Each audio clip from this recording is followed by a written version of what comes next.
안녕하세요. 조샤입니다. 지난 시간에 제가 하나님께서 집을 주실 거니까 집 걱정하지 마세요. 그리고는 하나님께서 저에게 주신 아주 훌륭한 집에 대해서 여러분과 말씀을 나눴습니다. 오늘은 그 집 전에 제가 첫 번째 산 집이 있었는데 그건 하나님의 테스트였어요. 거기에서 저는 거의 플렁크를 F학점을 받을 뻔했어요. 근데 그것에 대해서 나누겠습니다. 하나님의 시간에는 카이로스 타임, 그러니까 하나님의 시간, 우리가 기다렸던 무르익은 시간이죠. 그 외에는 크로노스 타임이 있어요. 크로노스 타임은 뭐냐면은 그냥 자연적으로 오늘도 있고 내일도 있고 그런 시간이죠. 근데 카이로스 타임을 제가 분별을 못했어요. 그때 급해서. 그래서 집을 샀습니다. 저희 언니가 뭐라 그랬냐면 야, 너도 이제 집 살 때쯤 됐어. 그러니까 집을 사라. 언니 집에 이제 있으면서 직장을 다녔거든요. 근데 한국 분들은 집을 좋아하잖아요. 우리 언니도 그랬고 저도 아마 그랬을 거예요. 그때 저는 그 공립학교 바이링골 프로그램에서 일을 하고 있었어요. 근데 그 프로그램에 있던 분이 그만두고 리얼터로 갔어요. 그러니까 공인중개사죠. 그 차렸다 소리를 들었어요. 그래서 그 사무실에 들렸거든요. 그랬더니 집을 계산을 해보더니 8만 불짜리 콘도, 영식으로 콘도죠, 미국은.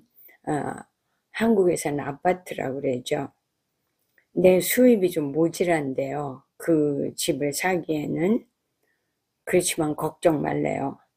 왜냐하면은 나를 자기 오피스에서 파트타임으로 일하는 걸로 해가지고 서류를 넣어줄 테니까 살 수 있대요. 근데 저는 그 말을 듣고 조금 걸렸어요, 마음이.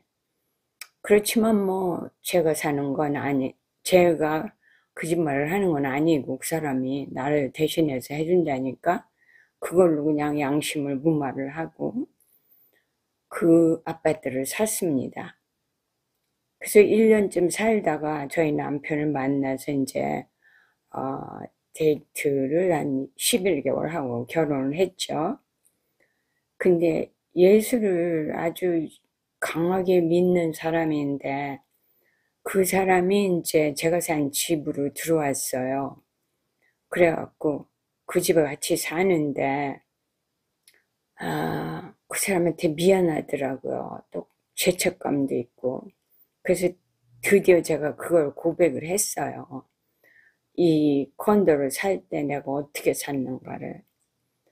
그랬더니 잘 듣더니 뭐라 그랬냐면은 너 그럼 내일 학교 갔다 오다가 아이들 가르치고 오는 거죠. 이제 은행에 들려 네가 그 말을 해라. 그 담당자한테. 그 결과는 하나님께 맡기고 그 말을 하고 와라. 뭐 간단한 거예요. 그 사람한테는. 그래서 이제 그 이튿날 학교를 갔는데 이제 뭐 형무소 가는 생각, 창피한 생각, 애들 가르치는데 뭐 집중도 안 되고 그렇더라고요. 근데 같이 기도할 선생님이 하나 있었어요. 그래갖고 그분이 저를 이제 용기를 주고 가서 얘기를 하라고. 그래서 이제 갔어요. 그래서 은행에 도착을 했는데 가슴은 막 두근거리고 이제 담당자를 보자 그랬어요. 그랬더니 나를 이제 컨퍼런스 룸에 있으라고 그랬다가 담당자가 들어오더라고요. 근데 그 사람 얼굴을 보자마자 나는 울기 시작했어요. 그래서 제가 뭐라 그랬냐면 내가 크리스천인데 사실을 알면서 속인 서류로 그 집을 샀다. 그렇게 말을 했어요. 그랬더니 그분이 내 파일을 가지고 들어온 파일을 자세히 보더라고요. 그러더니 이제 페이먼트를 늦은 적은 없었어요, 우리가. 그럼 뭐라 그러냐면 정직하게 얘기해 준 거를 고맙다고, 우리 이걸 없던 일로 하자. 그래, 오늘 들려줘서 고맙다. 그렇게 말을 하는 거예요. 그래서 제가 이제 휴 하고 집에 갔죠. 그래서 이제 살고 있는데 그 주에 5일 샥이 왔어요. 5일이 많이 나는 주인데 거기에 이제 변화가 생겨가지고 economic shock이죠. 그러니까 이 와서 사람들이 다 어려워졌어요. 경제가. 그래서 집 페이먼트를 할 수가 없는 거예요. 그러니까 뭐 우리 옆집, 뭐 앞집, 뭐 뒷집 전부 키를 그냥 놓고 문을 잠그고 없어져 버리더라고요. 근데 2만 불까지 그 컨도가 내려갔어요. 가격이.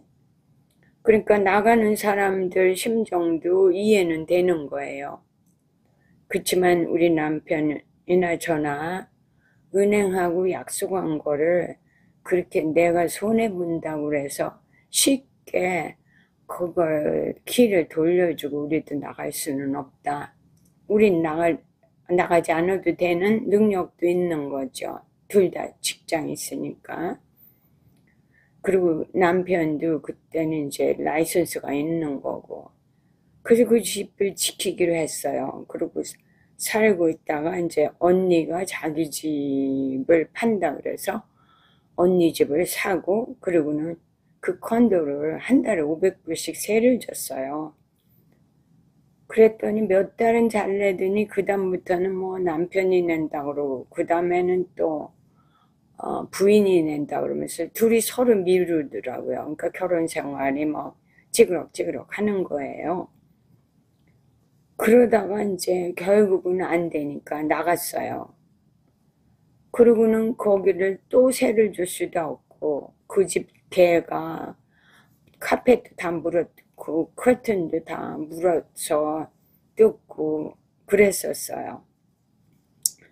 그래서 이제 빈 집을 그렇게 놓고, 그리고 이제 우리도 다른 주로 이사를 가게 됐어요. 제 건강이 그 주에서는 알러지가 있고 그래가지고 나빠져서 이제 다른 주로 이제 우리가 갔어요.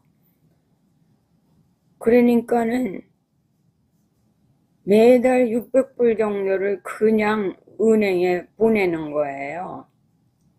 이제 페이먼트를 해야 되니까. 그러니까 불평이 나오고 제 안에서 시작했어요. 그랬는데 하나님이 주시는 생각이, 너 그 돈 어디서 나서 월불세를 내냐? 월부세라. 그러니까 샀지만 월부로 산 거죠. 내가 줘서 너 그 돈 갚지? 이런 생각을 주셔요. 그래서 하나님 감사합니다.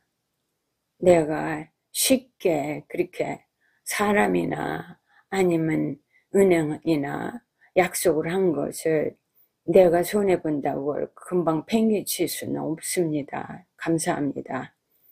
그때 저한테 힘이 됐던 성경 구절이 있어요. 그 구절이 뭐냐면은 시편 15장 1절로 5절까지예요. 근데 4절만 제가 읽어보죠.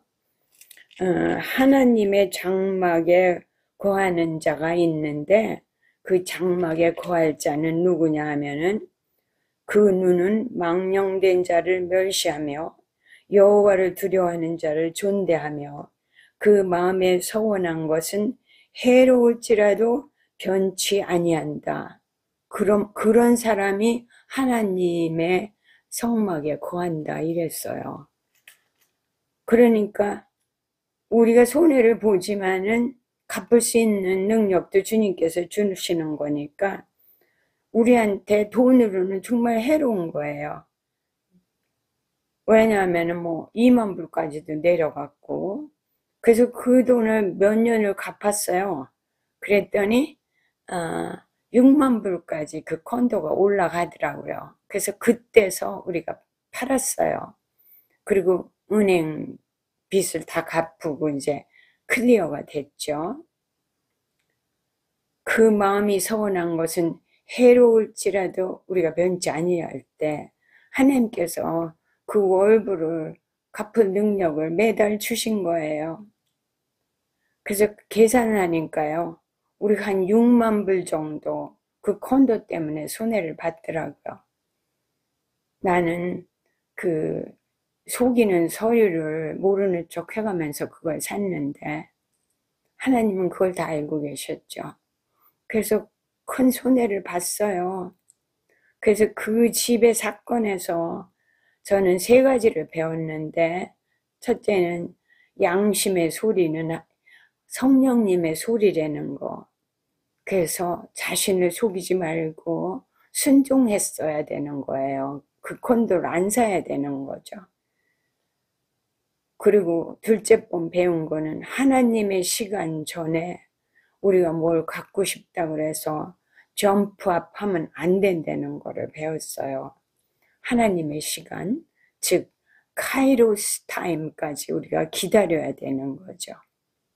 셋째는 사람과 약속을 했든 기관과 약속을 했든 그것을 우리가 성실하게 지킬 때 하나님께서 갚아주시고, 나중에는 그때 그 집에 대해서 온 테스트를 아주 훌렁하지는 않고 약속을 지킴으로 나중에는 좋은 집을 주셔서 정말 흔들어 넘치게 하시는 주님을 볼 수 있었어요.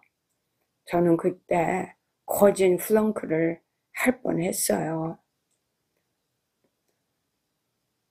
여러분들, 제가 배운 것을 여러분들도 한번 생각해 보세요. 다음 시간에 다시 뵙겠습니다. 조샤였습니다.